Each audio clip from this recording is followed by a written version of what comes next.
میں بعض اوقات حیران ہوتا ہوں، یقین مانے لوگ علماء کے خلاف. اس دن ایک عالم کے بارے میں ایک شخص مجھے کہہ رہا تھا، میں تو اسے عالم نہیں سمجھتا. میں نے کہا کیوں؟ چلو میں نام لے کر بتا دیتا ہوں. قائد ملت اسلامی حضرت مولانا فضل الرحمان دامت برکاتہم کے، ہم تو اسے عالم نہیں سمجھتے، سارا دن اسمبلی میں بیٹھے، اس کا کیا کام ہے؟ کون سے اس نے دین نافذ کر دیا آج تک؟ میں نے کہا باقی عالم اس دنیا میں ہیں؟ کہتے جی. میں نے کہا انہوں نے کون سا ملک میں اسلام نافذ کیا؟ جنہیں تم مانتے ہو ان میں سے کوئی ایک مولوی ہے جس نے اسلام ملک میں نافذ کیا ہو؟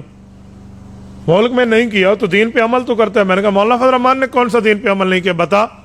خانقاہ اس بندے کی ہے، مدرسہ اس بندے کا ہے، اس کی اولاد دیندار ہے، صوم و صلات کی پابند ہے، اولاد عالمات ہے، لوگوں سیاستدانوں کی بیویوں بیٹیوں اور پوتیوں تک لوگ جانتے ہیں، اس کی بیوی اور بچوں کو آج تک کوئی نہیں جانتا.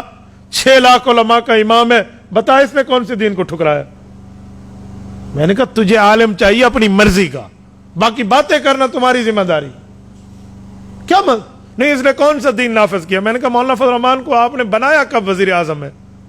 4 MNA دے کر اسے اسمبلی میں بھیج دیتے ہو اور کہتے ہو اس نے کون سا دین نافذ کیا ہے؟ اور جنگل کاٹنے کے لیے چاقو نہیں چاہیے، بڑے بڑے آلات چاہیے. کفر کا راستہ روک کے اسلام کے نفاذ کے لیے اسی پوری طاقت دو نا، جتنی طاقت 4 بندوں کی تم دیتے ہو. سلام ہے اس مولوی کو، وہ کفر کا راستہ تو روک لیتا ہے نا. یار اس نے راستہ روکا تو ہے نا. آج تک اسلامی شکیں موجود ہیں آئین میں، اس کی وجہ یہی علماء ہے جو اسمبلی میں بیٹھے. اور مولانا میں ایک مزے کی بات آپ کو سناؤں. ہمارے نوجوان اکثر یہ جملہ کہتے ہیں، اور وہ کہتے تو دین کے درد سے ہیں، لیکن ان کے سینے میں دین کا علم نہیں ہوتا اور وہ غلطی کر جاتے ہیں. وہ کیا ہے؟ وہ کہتے ہیں ہم عالم کی قدر کرتے ہیں لیکن سیاسی عالم کی قدر نہیں کرتے. وہ سمجھتے ہیں کہ سیاست کوئی فضول چیز ہے. جب مولوی بنتا ہے نا تو مولوی کے سر پہ پگڑی آتی ہے جسے کہتے ہیں دستار فضیلت. یہ مولوی صاحب نے پہنی ہوئی ہے تو میرے خیال میں خل مدارس سے ان کی فراغت ہے. دیکھیں نا وہاں کے مدارس والے اس طرح کی پگڑیاں پہناتے ہیں. تو یہ بخاری شریف پڑھنے کے بعد ان کے سر پہ پگڑی سجی ہے. جب تک عالم صحیح مسلم کی حدیث کی کتاب نہ پڑھے وہ عالم بنتا ہی نہیں ہے. صحیح مسلم میں حدیث پاک صحیح موجود ہے. حضرت ابو ہریرہ فرماتے ہیں اللہ کے رسول نے فرمایا کانت بنو اسرائیل تسوسهم الانبیاء کلما ہلک نبی خلفہ آخر وانہ لا نبی بعدی. لوگوں انبیاء کرام انبیاء بھی ہوتے اور سیاستدان بھی ہوتے تھے. جب ایک نبی فوت ہوتا دوسرا نبی بھی آتا اور سیاستدان بھی ہوتا. اور میں سب سے آخری نبی ہوں، میرے بعد نبی نہیں آئیں گے، میرے خلفاء ہوں گے. اور جامع ترمذی میں العلماء ورثۃ الانبیاء، علماء انبیاء کے وارث ہیں. تو جب عالم نبی کا وارث ہے ہر چیز میں نا، مصلی نبی کی وراثت میں عالم کو ملا، منبر نبی کی وراثت میں عالم کو ملا، نکاح جمعہ عید کا خطبہ نبی کی وراثت میں عالم کو ملا، نکاح طلاق غمی خوشی کے فتوے دینا نبی کی وراثت میں عالم کو ملا. تو سیاست بھی نبی کی وراثت میں عالم کو ملی ہے. ہم بڑے حیران ہیں، مصلی کے لیے تو داڑھی والا ڈھونڈتے ہیں، منبر کے لیے تو دیندار عالم ڈھونڈتے ہیں، نکاح طلاق جنازہ غمی خوشی کے لیے تو علماء ڈھونڈتے ہیں، سیاست کے لیے کسی وڈیرے جاگیردار اور دنیا دار کو ڈھونڈتے ہیں.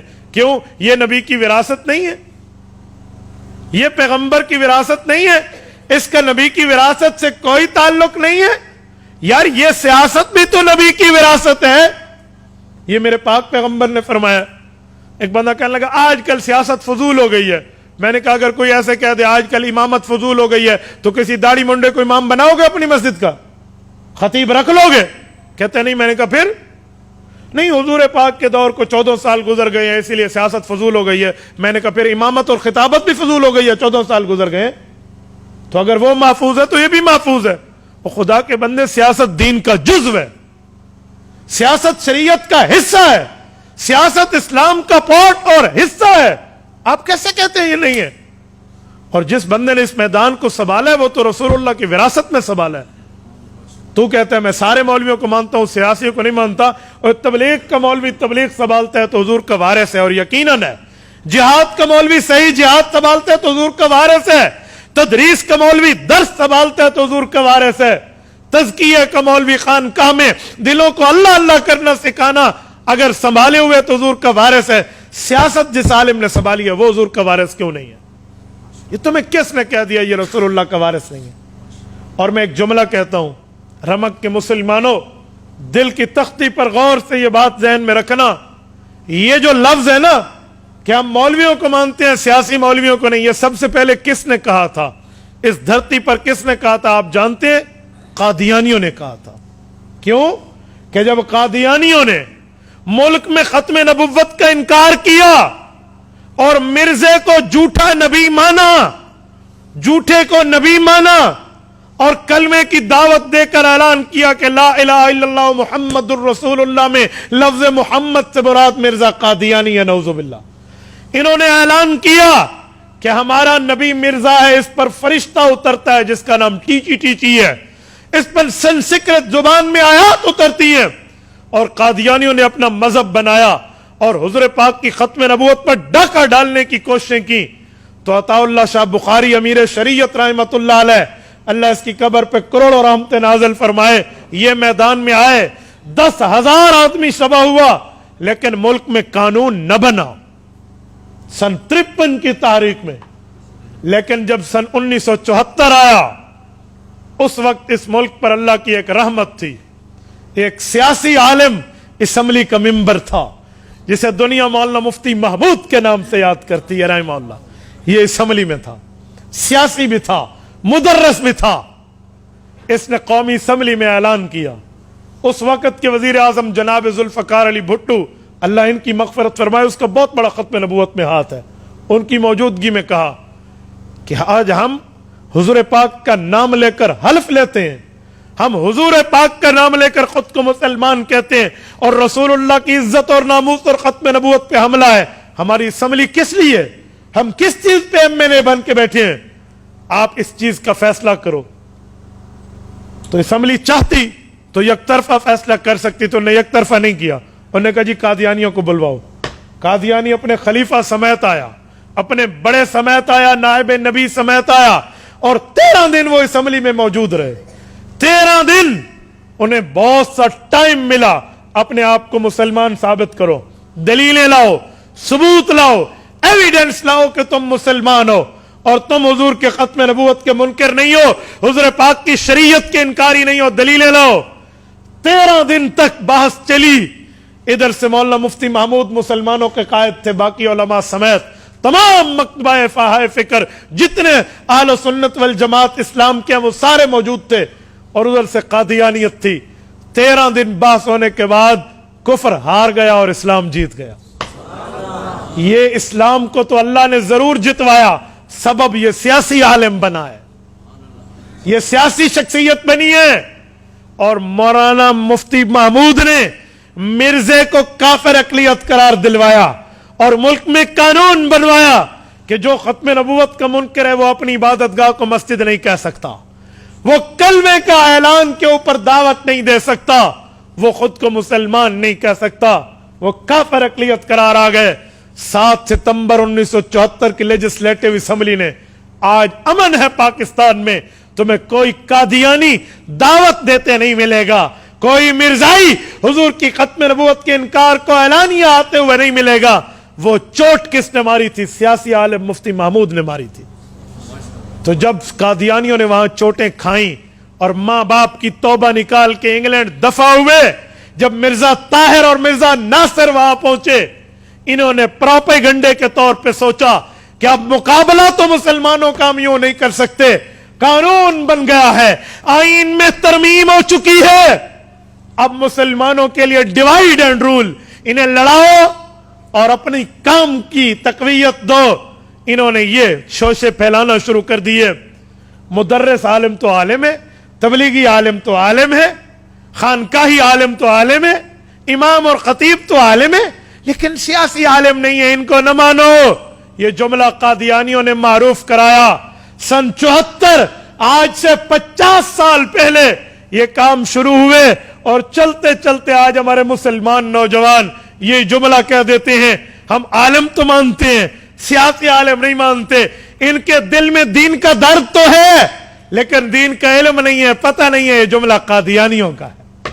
اور آج ہم کہہ رہے ہوتے، ہم انٹرنیٹ پر لکھ رہے ہوتے اپنے موبائل سے پیسے ہمارے, پیکج ہمارا, وقت ہمارا, آئی ڈی ہماری, موبائل ہمارا, ہاتھ ہمارا, اور ہم قادیانیوں کی باتوں کو شیئر کر رہے ہوتے. میرے دوستوں کچھ تو سمجھے ہم. علماء نے یہ کام کیا ہے, اور جو کام سیاسی عالم نے کیا ہے نا, مرزے دی منجھی اسے ٹھوکی ہے. جی ہاں, حقیقت میں مرزے کی منجھی انہوں نے ٹھوکی ہے نا, اسی لیے اس کو عالم تو چاہیے. سیاسی عالم سے قادیانی ڈرتا ہے. اور سلام ہے ہماری قیادت علماء کرام کو, لندن میں بیٹھ کے یہ اس بے ایمان نے, مرزے کا جو موجودہ جانشین ہے, بے ایمان کیا نام ہے اس کا, مسرور, یہ وہاں سے بیٹھ کے اس نے کہا تھا کہ جب تک پاکستان میں مولوی موجود ہے نا, ہماری دال گلنے والی نہیں ہے. میں کہتا ہوں سنو, مولوی بھی موجود ہے, اور جب تک رسول اللہ کا کوئی غلام بھی زندہ ہے تمہاری دال پھر بھی نہیں گلے گی. تو یہ تو سیاسی علماء نے کیا, اور ہم اپنے سیاسی اختلافات کی بنیاد پہ سیاسی علماء کے خلاف باتیں کرنا شروع کر دیتے ہیں. خدا کے لیے کچھ سمجھ کے بات کیا کرو. عالم عالم ہے, وہ نبی کا وارث ہے, وہ تبلیغ میں جائے, وہ جہاد میں جائے, وہ مدرسے میں جائے, وہ خانقاہ میں بیٹھے یا وہ اسمبلی میں بیٹھے, وہ نبی کا وارث ہے.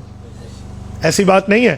اور آپ کو تو فخر سے سر اٹھانا چاہیے, سر اٹھا کے, سینہ اٹھا کے چلنا چاہیے کہ اللہ نے ہمیں وہ قیادت عطا فرمائی ہے علماء کی, وہ جرت مند غیرت مند ثبوت علماء دیوبند کے رب نے ہمیں عطا فرمائے, جو رہتی دنیا تک اپنی مثال چھوڑ کے گئے. آج بدترین مخالفت ہے علماء کی حکومت میں, اس کے باوجود بھی قائد ملت اسلامیہ پہ ایک ٹیڑھی کرپشن کی ثابت نہیں ہوئی, ایک ٹیڑھی. اور جرت ہے تو یہ کر کے دکھا دیں. ان کو کل سمجھ آ جائے گا کہ علماء پہ ہاتھ اٹھانا کہتے کیسے ہیں, سمجھ آ جائے گا. تو یہ سب سے کم دلیل ہے. آج لوگ بہت ہوشیار ہو چکے ہیں, عوام پاگل نہیں ہے, عوام کو بدھو نہیں بنایا جائے گا. یہ جو علماء کے خلاف باتیں کرتے ہیں نا, تو لوگ انہیں کہتے ہیں بھی اگر تمہاری باتوں میں وزن ہے نا, تم اتنے سچے اور ثبوت ہے, تو جاؤ اس مولوی کے خلاف عدالت, ای پیو کو گجا کو نا, اس کو کہے نا, اسے کوئی کہنے والا نہیں ہے. تو اسی لیے علماء کے خلاف نہ بولا کریں, اپنی آخرت بھی دیکھیں, اپنی دنیا بھی دیکھیں. انہوں نے اس چھوٹی سی طاقت پہ جو 4 مہینے آپ دیتے ہیں, انہوں نے وہاں بند باندھا ہے. کسی کی جرت نہیں ہے کہ وہ اسلام کے خلاف بات کر سکے. یہ حکومت موجودہ آئی نا, انہوں نے اپنا وزیر خزانہ کسے رکھا, عاطف قادیانیوں کو. یہ علماء کی محنت تھی, ان نے آواز اٹھائی, اور ملک نے عوام میں آواز اٹھائی, یہ مجبور ہو گئے قادیانیوں کو واپس بھیجنے میں. ایسا نہیں ہے, آپ بے فکر رہیں. آپ کو محاذ میں اسلام کی صف اول میں یہی سیاسی علماء قیادت کرتے ہوئے نظر آئیں گے. آپ نہیں کرتے, نہ کریں نہ سیاست, لیکن علماء کے خلاف بول کے اپنی عاقبت برباد بھی نہ کریں. اپنے قیادت پر اعتماد رکھیں. تبارك الذي نزل الفرقان على عبده ليكون للعالمين نذيرا.